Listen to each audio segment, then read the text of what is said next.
You killed in my name. I am white, Muslim and proud. All you have done is cause great shame for Europeans all around the world. I was in the mosque on March the 15th when you decided to come in and destroy many lives, including your own. I have been Muslim for about 9 years. It was the best decision I've ever made. The best decision I've ever made. After you left Mosque Noor, I was surrounded by the injured, the dying and the dead. I held a 3-year-old boy in my arms, praying that he was still alive. He was not. You took him away. He was free. You have changed my life forever, and I will never forgive you. For us, life will go on with sadness in our hearts. But for those that died, they are the lucky ones. They have gone straight to heaven, where I will try for the rest of my life to achieve. Because of you, my faith is stronger, and I want to learn more about Islam. So thank you. When you get a free minute, which you'll have plenty of. Funny, eh? Very funny. Maybe you should try to read the Quran. It's beautiful. I have nothing else to say to you. But you will be judged. You will be judged.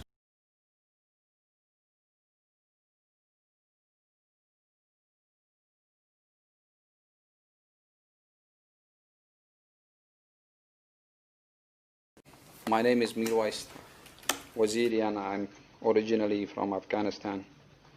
I was injured at Al-Noor Mosque attack, and I asked a permission from Honorable Judge that instead of reading my impact statement, I will read 5 sentences instead of reading my impact statement. I don't see any rumors, any regrets, any shame in the eyes of this terrorist, and he does not regret anything. So I decided not to read my impact statement to show him that how much I suffer. Instead, I will show him that, thank you very much, that in this whole time, 17 years since I was living in New Zealand, and I was working, some of the people were calling me, because I was from Afghanistan, they were calling me as a fan or joke or intentionally a terrorist. But you took that name from me. Today you are called terrorist, and you prove that to the world that I was not, and us as a Muslim were not terrorists. I said to the people of New Zealand that, thank you. I say to the people of New Zealand that terrorists do not have religion, race and color. Any color, any race, in any face could be a terrorist. And we are not terrorists. We have suffered, but we are strong. My brothers and sisters suffered, but we are stronger than before. I was living this country after the attack, but you proved it, and you want me now to stay in this country forever. I will not leave this country, and this is my country, and this is my home. I came as a refugee to this country, and I will be not going from this country anywhere. So, you are the loser, and we are the winners. You proved it to the world that you are the terrorist. As a 3-year-old boy in that mosque was murdered, and he did not have religion, faith, or color. He did not know anything about it.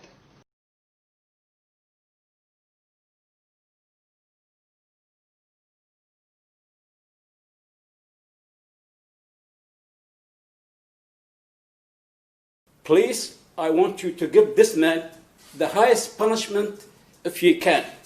I want you not to let this man see the sun. Never, ever. As his mother said, his mother, something in his head. He's a sick man. He's not a human being. He's not showing anyone remorse. Look at him.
When I reflect back on the Christchurch story, it is one of love and unity, heroism and leadership in the face of a horrific terror attack. A story in which the entire nation came together to utterly reject this man, his actions, and everything that he stands for. A story in which the offender is actually rather insignificant, and his name is something many of us have never even bothered to know. However, I do feel that whilst he as a person is irrelevant and meaningless to me, his actions on that day are a whole other story. I want you to understand the utter gut-wrenching horror I felt upon learning that this grotesque attack had happened on New Zealand soil. I want you to know the dread I felt in my gut as I drove by the train station to see roads blocked off by police armed to the hilt with military-style automatic weapons on high alert. A sight I had never seen in New Zealand before. And I want you to know how I felt as a member of the public, wondering if this was an isolated incident or if my life was in danger as well. Your Honour, I also want you to understand my utter rage upon learning that this man was a guest to New Zealand. This man is not one of us, but that didn't stop him from slaughtering us.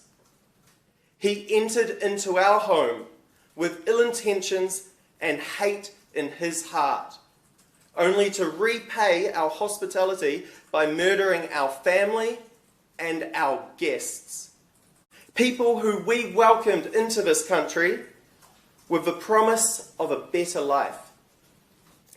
He stole that safety and security from them, just as he stole our nation's innocence and insulted the manaakitanga of our country.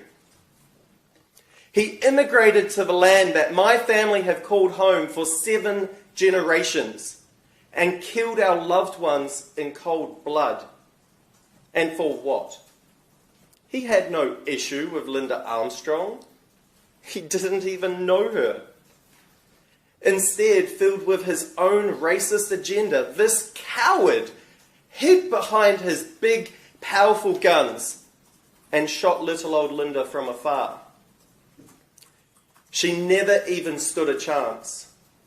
To this day, I have not received an apology, nor have I seen any shred of remorse for his despicable actions.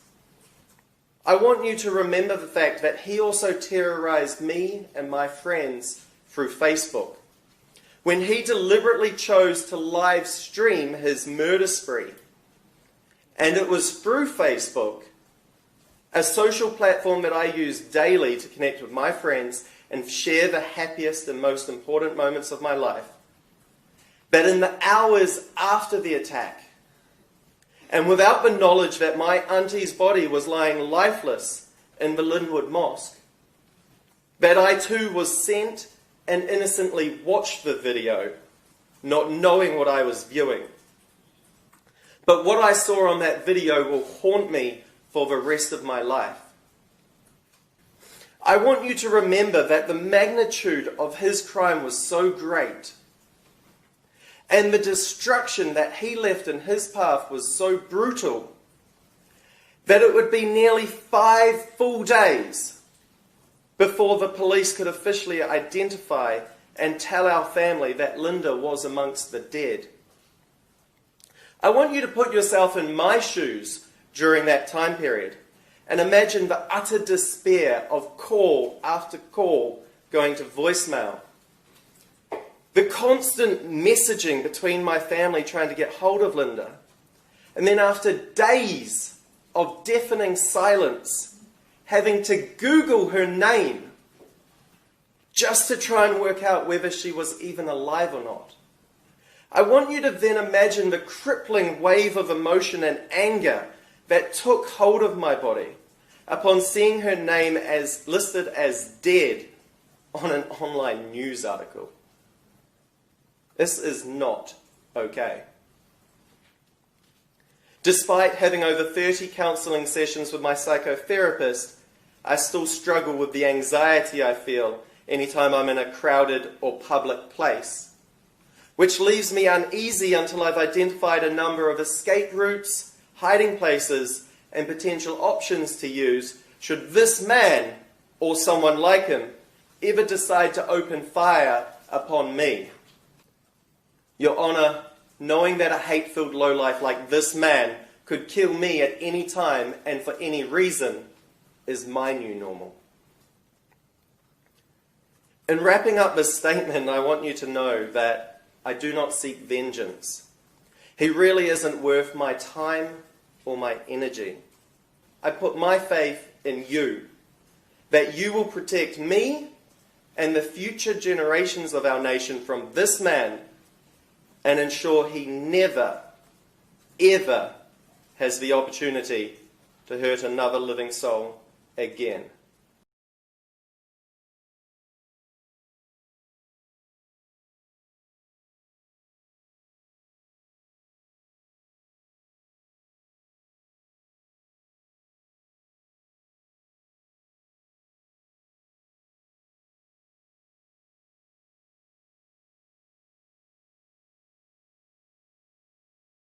I did not care when you didn't plead guilty earlier. As I said to people, you are already dead to me. Whatever punishment you are going to receive in this world will never be enough.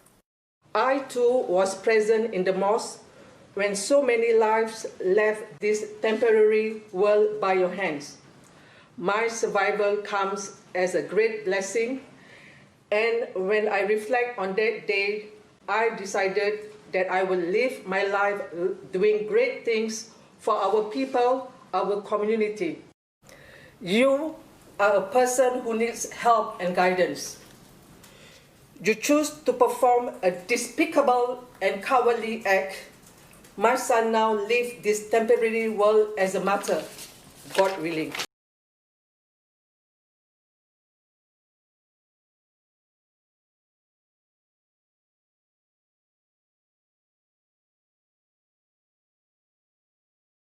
As a father, I have had to cope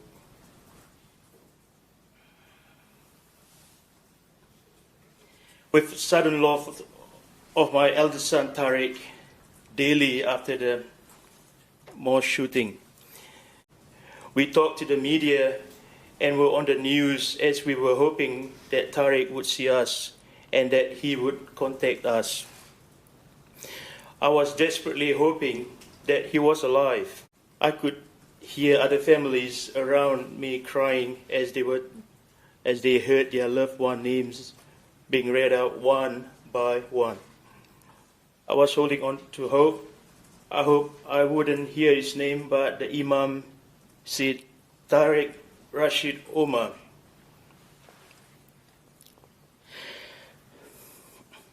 My body felt completely weak and everything went silent. I remember being there with my kids, my children, and started hugging them and crying with them.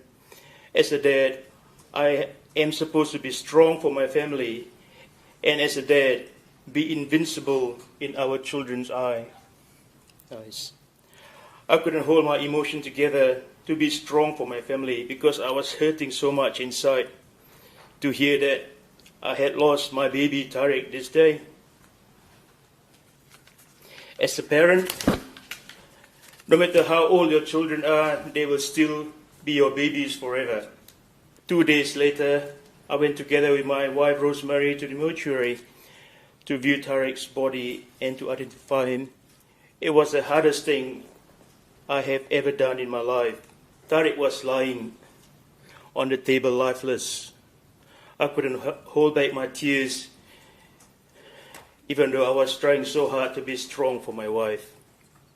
I feel like I haven't been able to be a loving husband to my wife too because my grief. I struggled to show happiness. You took something away from me and has changed my life forever. You shattered my life with your actions of hate against all Muslim people.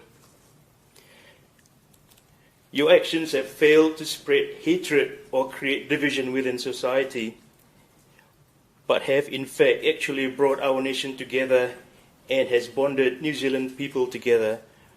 We have made the world more aware of the Muslim religion and about the love and peace that my Muslim faith brings to all people.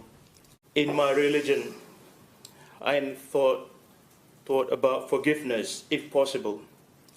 It is not my job to judge anyone, not even you.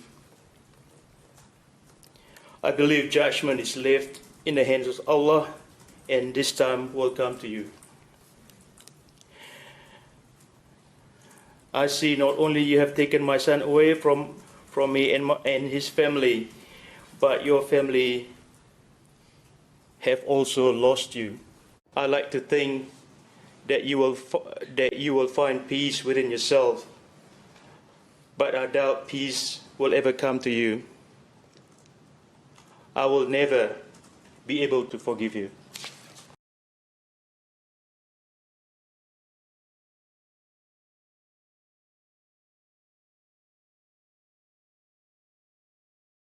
Whatever gave the offender the right to take Tarek's life away from me forever, this monster had no right to take my son from me. I have a life sentence now and will forever feel my loss.